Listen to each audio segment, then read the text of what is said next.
Hello students, maths classes bye Poonam में आपका स्वागत है। आज हम 6th क्लास का मिड टर्म एग्ज़ाम का पेपर जो है वो सॉल्व करेंगे। तो इसमें जो 1 नंबर वाले क्वेश्चन हैं आज हम उन्हें सॉल्व करेंगे। तो सबसे पहले जो हमारा था क्वेश्चन नंबर 1, वो था 1 मिलियन बराबर कितने होते हैं। तो 1 मिलियन बराबर होते हैं 10, 100, 1000। ठीक है। नेक्स्ट क्वेश्चन था कि इन सब में से सबसे बड़ी संख्या क्या होगी। तो देखो, सब में पहले 14, 14 आ रहा है तो सारे इक्वल हैं। उसके बाद 6, 6 आ रहा है, फिर इसमें भी 6 आ रहा है, पर इसमें 8 आ रहा है। तो सबसे बड़ा कौन हो जाएगा? 1, 4, 8, 7, 3। तो इसका आंसर हमारा ये हो जाएगा। इसके बाद इसने पूछा है कि अंकित मान स्थानीय मान यानी प्लेस वैल्यू और फेस वैल्यू कहाँ बराबर होती है।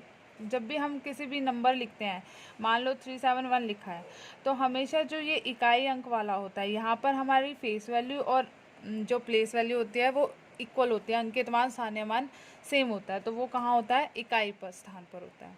इसके बाद आता है कि अगर हमारे में 1 लाख में से अगर 1 को माइनस करेंगे तो 9 कितनी बार आएगा? वो आएगा 5 बार। अगर किसी भी नंबर को 0 से डिवाइड किया जाता है तो हमेशा आंसर क्या आता है? 0 आता है।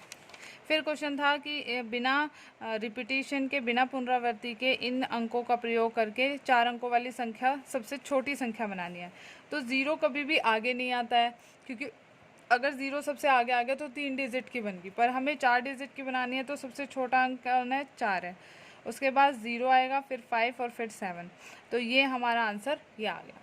फिर है 13 का छठा गुणज, यानी 13 का जो है 6th मल्टीपल बताना है। तो 13 6 कितना होता है? 78 होता है। उसके बाद हमारा नेक्स्ट क्वेश्चन था, दिए गए गुणनखंड वृक्ष ए का मान ज्ञात कीजिए। अब देखो 24 को क्या लिखा है? 12 × 2 24। तो 12 कब आता है? 4 को किससे मल्टीप्लाई करें कि 12 आ जाए? वो होता है 3 से। 3 को जब हम 4 से मल्टीप्लाई करेंगे तो हमारा कितना आ जाएगा? 12 आ जाएगा। फिर आता है 55 का सबसे बड़ा गुणनखंड। गुणनखंड क्या होते हैं? इसके फैक्टर्स होते हैं। तो 1 और 55, सबसे पहले हम ये लिखते हैं। तो सबसे बड़ा गुणनखंड कौन होगा? 55 होगा। 12 और 30 का सार्व गुणनखंड, इसमें कॉमन कौन सा है? वो सबसे बड़ा लिखना था हमें। तो 12 के जब हम लिखेंगे तो 1 और 12 हो गया, फिर 2 की टेबल में आता है 6 पे, फिर 3 की टेबल में आता है 4 पे। अभी 30 के लिखेंगे तो 1 और 30 आ गया, फिर 2 की टेबल पे 15 पे आता है, 3 की टेबल पे 10 पे आता है, 5 की टेबल पे 6 पे आता है। तो अब कॉमन कौन है? 1 है, 2 है, 3 भी है, फिर 6 है। सबसे बड़ा कौन है? 6। तो यहाँ पर हमारा आंसर क्या हो गया? 6 हो गया। इसने पूछा कि एक्स वाई जेड को नहीं लिखा जाता, यानी वाई जो है वो बीच में है। तो वाई यहाँ बीच में है, ये लिखा जाएगा। वाई है, यहाँ भी वाई बीच में है, पर यहाँ वाई बीच में नहीं है, तो इसको नहीं लिखा जा सकता। तो ये हमारा आंसर होगा। नेक्स्ट जो है क्वेश्चन था हमारा, वो था कि दी गई आकृति में त्रिभुज के अभ्यंतर में कितने बिंदु हैं, कि इंटीरियर पॉइंट्स कितने हैं। तो वो हैं, काउंट कर लो, 1 2 3 4। तो 4 आंसर था इसका। अब 2 नंबर वाले क्वेश्चंस थे कि सबसे बड़ी और सबसे छोटी संख्या का योगफल। योगफल मतलब होता है प्लस करना है। तो पहले सबसे छोटी निकालेंगे, वो कौन सी है? छोटी है ये 206 सॉरी। और जो सबसे बड़ी है वो कितनी है? 862। इन दोनों को प्लस करके हमें लिखना था। तो कितना आंसर आ गया हमारा? 1068। इसी तरह से हमें इसमें इंडियन भारतीय संख्याकन पद्धति के हिसाब से कोमा लगाना था। तो उसमें क्या होता है? 3 2 2 का पेयर होता है।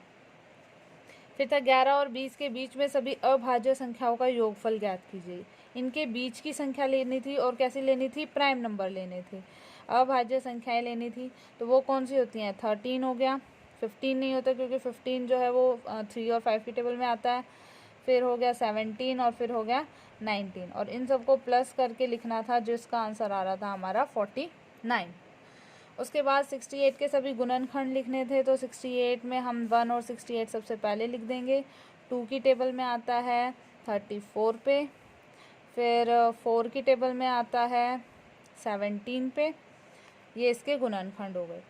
फिर इसमें लिखना था किरण, कोई भी किरण लिखनी थी। EF लिख सकते हो, CD लिख सकते हो, BA लिख सकते हो। ठीक है। उसके बाद आपका आता है नेक्स्ट क्वेश्चन जो है, वो था आपका कि ये फिल इन द ब्लैंक्स भरना था और ये 3 से डिवाइड होना चाहिए। 3 से डिवाइड कब होता है? जब इन सब का प्लस जो है वो 3 की टेबल में आए।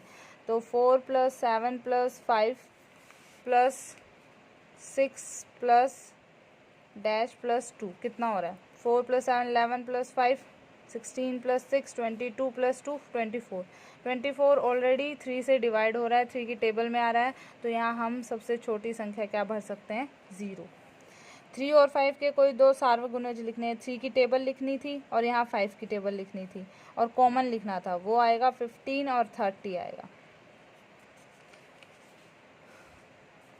3 अंकों में जब हम लिखेंगे प्रसारित रूप, एक्सपेंडेड फॉर्म लिखनी थी, तो 87950 की एक्सपेंडेड फॉर्म क्या होगी? 8 के बाद कितने डिजिट हैं? 4, तो 4 भर देंगे। 7 के बाद 3 डिजिट हैं, 9 के बाद 2 डिजिट हैं और 5 के बाद 1 और 0। 0 ज़रूर लगानी है। ऐसे इसको लिखेंगे तो 6, उतनी ही 0 लिख देंगे। 2 और 3 5, 2, फिर 3 के बाद 4 0, फिर 4 के बाद 3 0, फिर 0, फिर 20 और फिर 0। इस तरह से इसका एक्सपेंडेड फॉर्म लिखना था हमें। फिर 980 का अभाज्य गुणनखंड ज्ञात करना था। तो इस तरह से हम 980 का अभाज्य गुणनखंड ज्ञात कर सकते हैं। 2 4 ज़ा 8, 2 9 ज़ा 18, 0, फिर 7 7 ज़ा 49, फिर 7 10 ज़ा, 2 5 ज़ा 10 और 5 1 ज़ा। तो ये इसका हो गया 2 × 7 × 7 × 2 × 5। ये करके दिखाना था।